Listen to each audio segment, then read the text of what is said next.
Let me ask you something. When you were growing up, what did your parents teach you about money? If you're like most people, the answer is almost nothing. Maybe you heard things like money doesn't grow on trees, or we can't afford that, or save your pocket money. That was it. No real lessons, no framework, no system. But here's what's interesting. Go into the homes of wealthy families, I mean genuinely wealthy, multi-generational wealthy families, and you'll find something completely different happening. The conversations around the dinner table are different, the way children are introduced to money is different, the beliefs being passed down are completely different, and the gap this creates is enormous. Most children from average households grow up thinking money is something you earn, spend, and occasionally save a little of. But children from wealthy households grow up with an entirely different relationship with money. They see it as a tool, a system, something that can be understood, controlled, and multiplied. Today, I want to walk you through exactly what these wealthy families are teaching their children, lessons that most parents never share, not because they're hiding secrets, but simply because nobody taught them either. This is important, so stay with me. The first thing wealthy parents teach their children is the difference between assets and liabilities. And I mean they teach this early, sometimes before the child is 10 years old. Most people grew up never hearing these two words in any meaningful context. But Robert Kiyosaki put it simply in Rich Dad, Poor Dad. An asset puts money in your pocket. A liability takes money out. That's it. That's the whole idea. A rich parent will sit down with their child and say, look, that car in our driveway is a liability. It costs us money every month, insurance, fuel, maintenance. But that apartment building we own, that's an asset. Every month it sends us money. When a child understands this distinction from an early age, they start seeing the world differently. They stop asking how much does it cost and start asking, does this make me money or cost me money? That single mental shift changes everything about how they make financial decisions for the rest of their lives. Middle-class children are taught to work hard and buy things. Wealthy children are taught to work hard and buy assets that buy things for them. The second lesson wealthy families pass down is that your income is not your wealth. This sounds obvious when you say it out loud, but the behavior of most people suggests they have never truly internalized it. People get a raise and immediately upgrade their lifestyle. They buy a bigger car, move to a better apartment, eat at nicer restaurants. Their expenses rise perfectly in line with their income. This is called lifestyle inflation, and it is one of the most dangerous financial traps that exists. Wealthy parents actively teach their children to resist this. They show them how to keep their cost of living relatively stable even as their income grows, because the gap between what you earn and what you spend, that gap is where wealth is built. Think about two people. One earns $50,000 a year and spends $45,000. The other earns $120,000 a year and spends $115,000. Who is building more wealth? Actually, the first person is, because the first person has a $5,000 gap to invest every single year. The high earner has only $5,000 too, but with a much higher income and almost nothing to show for it. Rich families understand that the size of your paycheck is far less important than the size of the gap between your income and your spending. They teach their children to grow that gap aggressively. The third thing wealthy parents teach is how money actually works, and specifically, the magic of compound interest. Albert Einstein reportedly called compound interest the eighth wonder of the world. Whether he actually said it or not, the sentiment is absolutely true. The problem is that most people only understand compound interest in theory. They never feel it in their bones the way wealthy families do. Here's how a rich parent might explain it to a child. You have $100. You invest it and earn 10% per year. After 1 year, you have $110. After the second year, you earn 10% on $110, not just on your original $100. So now you have $121. The money you earned is now earning money of its own. Over 10 years, that $100 becomes $259 without you doing anything. Over 30 years, it becomes $1,744. Over 40 years, the length of a typical working career, that single $100 grows to more than $4,000. Now, imagine not just $100, but consistent contributions over decades. The numbers become staggering. Wealthy families teach their children to start investing as early as possible, because time is the single most powerful ingredient in wealth building. A child who invests money at 18 will almost always end up wealthier than someone who earns far more but starts at 40. Time in the market, not timing the market. The fourth lesson is about the psychology of money, and this is most likely the most important one.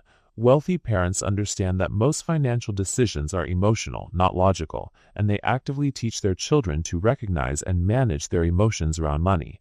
Fear and greed drive most financial mistakes. People panic when the market falls and sell their investments at the worst possible time.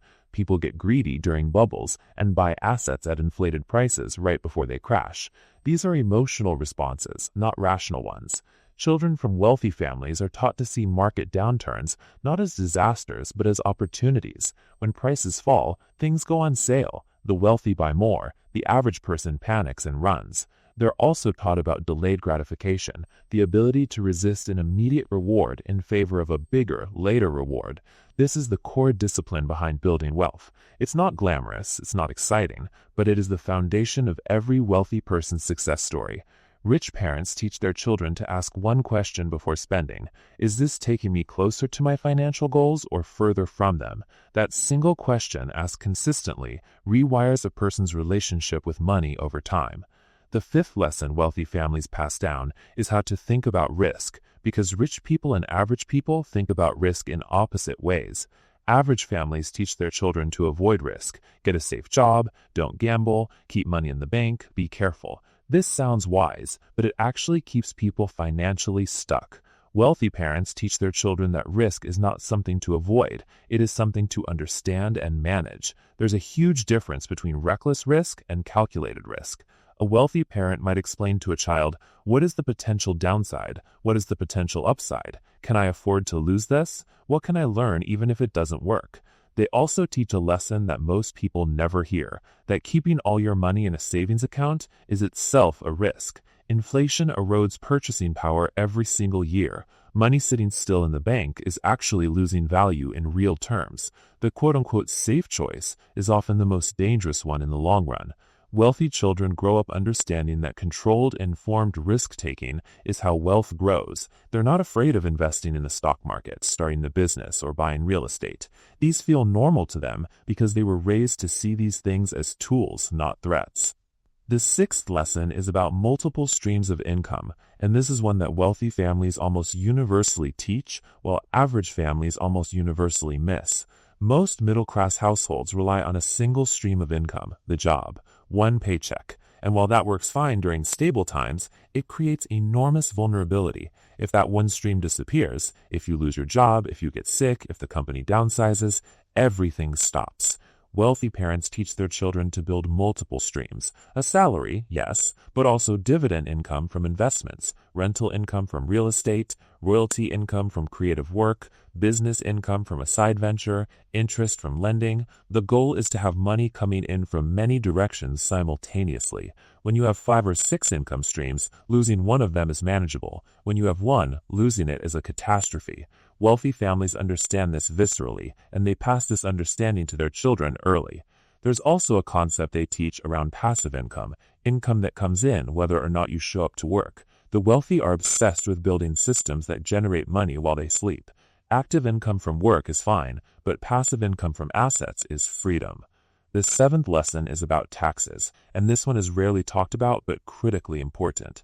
Wealthy families spend significant time teaching their children about how taxes work and, more importantly, how to legally minimize their tax burden. This is not about cheating the system, it's about understanding the system. The tax code in most countries is actually designed to reward certain behaviors: owning a business, investing in real estate, holding assets long-term rather than trading frequently. People who understand these incentives can legally pay far less in taxes than people who simply earn a salary and pay whatever their employer withholds.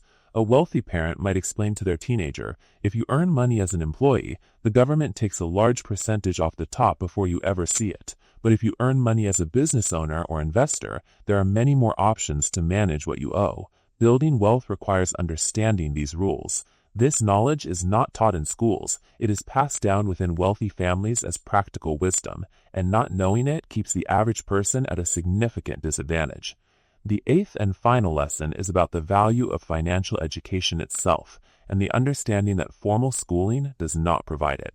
Wealthy families are intensely deliberate about financial education. They put books in their children's hands, they have real conversations about money, they bring children into business discussions, they take them to meet accountants and advisors. They make money a normal topic in the household, rather than a taboo one.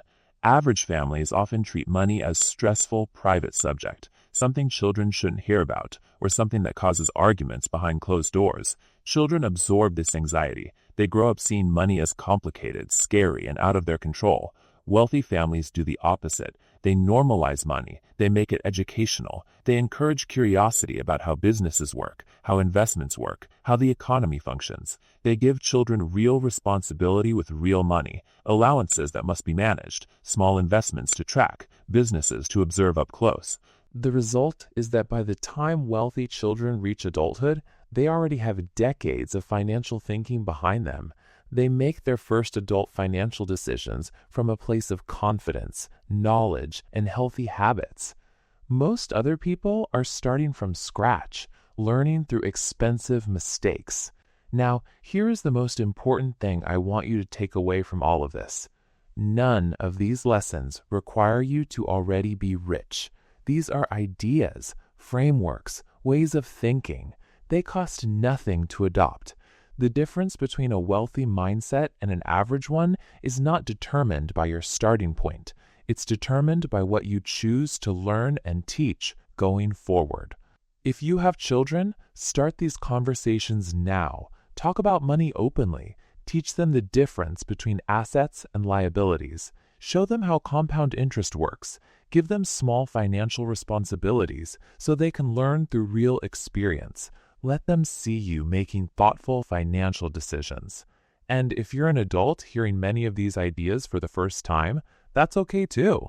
The best time to learn something is always now. Start building your financial education. Read books. Understand how investments work. Look at your own finances and ask, do I own more assets or more liabilities? What would it take to start closing the gap between my income and my spending? The wealthy don't have a secret. They just have information that gets passed down consistently and deliberately. And now, so do you. The question is what you choose to do with it.